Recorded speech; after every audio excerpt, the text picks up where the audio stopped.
This is the beginning of lesson 3, where we are going to create a game maze using Scratch.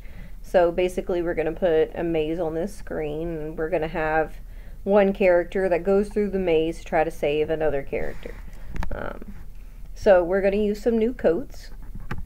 One of the first ones is the show, so that just will cause your sprite to be shown. And then the opposite of that is to hide, which causes your sprite to temporarily disappear. So if it's not shown at the time, just press show and he comes right back. And then the next one we're going to use is switch backdrop. So currently we only have one stage backdrop, but we're going to make another one so that once our little guy gets to whoever it is that he's saving, it'll say basically, you got her, yeah, you won, type thing. Then a new sensor. We're going to see if one color is touching another color. So we're going to set a predefined color, and anytime it's touching a different color, it's going to do something.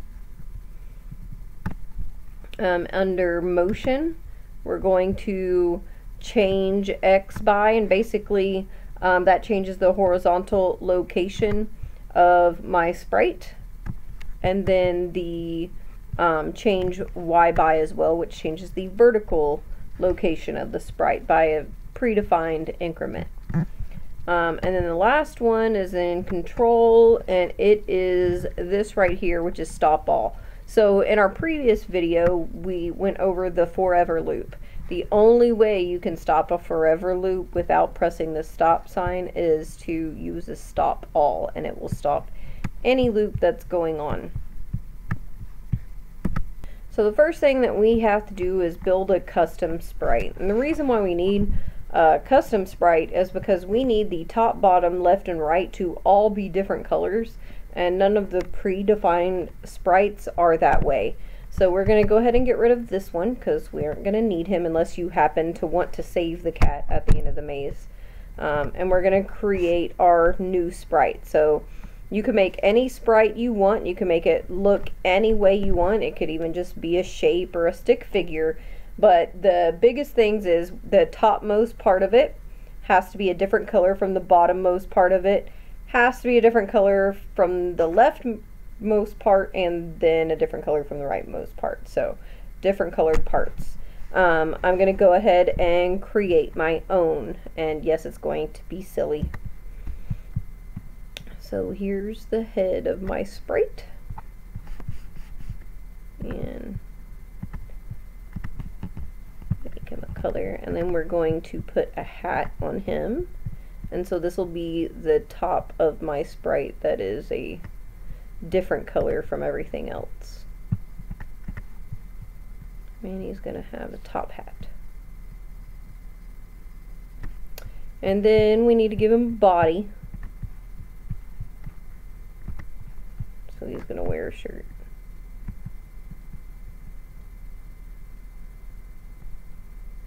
You can make fun of him all you want, that's okay. We're gonna give him a right arm that's pink, because why not? It's my guy. And his left arm can still be pink, so oh, that was completely lopsided. Undo button.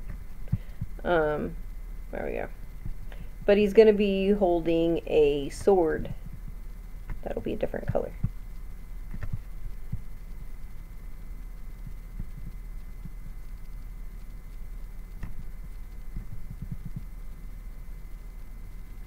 I'm gonna go fight some bad guys. That is not a very big sword. Let's make it bigger. That's too big. Let's try again.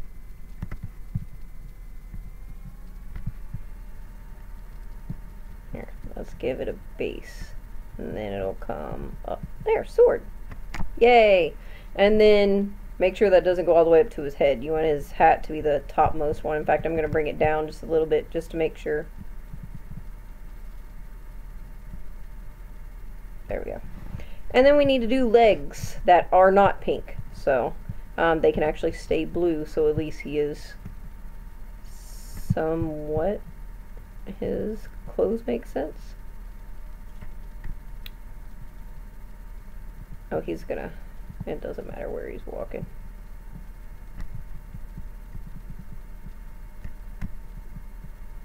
So here's my little guy.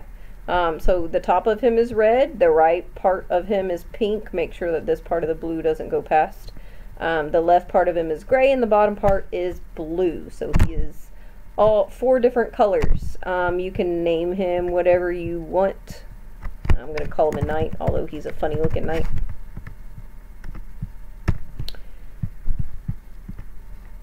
Now we're going to pick another sprite, and this one's going to be from the library, and this is who my little knight is going to save. So if he's a knight, I might as well pick a princess. You could pick whatever you want. It doesn't have to be a princess. And there's my princess that he's going to save. Well, now I want to hide my sprites while I create the maze background. So I'm going to go ahead and create just a little bit of code so that they hide. And then I'm going to take this code and drag it over to him to copy it. So now it's on both of them. So whenever I run my code, they both disappear, which is what I wanted because I want to be able to make my maze. So now we want to change our backdrop. So click on your backdrop. And we can look at our backdrop right here whenever you click on the backdrop tab. We're going to black out the entire back. So, oh, that's supposed to be black. Basically so that we have a black border all the way around. You're supposed to undo. There we go. Just make a big black border in the background, then we're going to do a white one to make the inner border.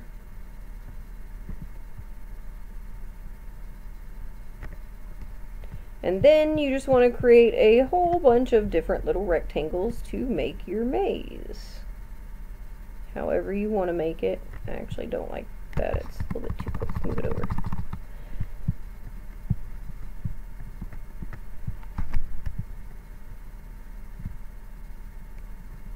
And yours does not need to look like mine. In fact, I prefer if you don't make it look like mine.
I really have no idea what I'm doing. I'm just randomly placing things here.